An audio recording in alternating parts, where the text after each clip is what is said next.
Hey guys! Welcome back to the channel. Problema nyo pa rin ba yung messenger sounds nyo? Wala pa rin kayong naririnig kapag may nagme-message? Huwag mag-alala, sa video na to ituturo ko ang lahat ng paraan para maging maayos ang messenger sounds nyo.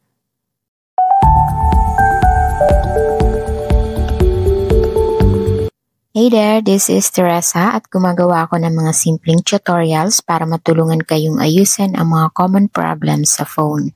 Kung nakatulong sa iyo ang video na to, huwag kalimutang i-like at mag-subscribe para lagi kang updated. Step 1, punta kayo ng Messenger.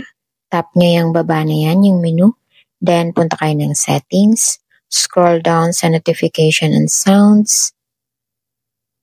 Then, make sure na naka-on siya. Pwede nyo ring itry sa ringtone. Palitan nyo ng ibang ringtone at tingnan nyo kung tumutunog ba siya. Step 2, punta kayo mismo sa phone settings. Then, hanapin nyo yung apps. Punta kayo ng Messenger. Make sure na naka-turn on yung notification. Then, yung app permission niya, nandyan ang notification. Step 3, check nyo yung Do Not Disturb. Kung naka-turn on ba, swipe your phone screen and then check nyo siya. Then, turn it off. 4, update your Messenger app. So, kapag nakita nyong update yung nakalagay dyan, instead of open, try to update it. Kasi minsan yun yung nagiging problema kaya hindi gumagana yung Messenger. Step 6, clear cache. Go to Settings, Apps, and Messenger.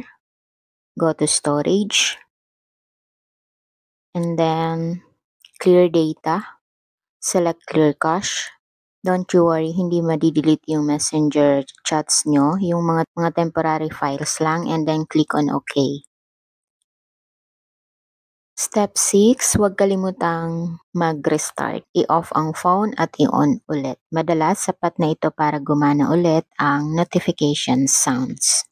Extra tips guys, siguraduhin hindi naka-silent yung phone mo. Click mo lang yung volume up and down, then yung 3 dots, and then yung notification. Diyan mo papalakasan kung hindi mo naririnig yung sounds ng iyong phone.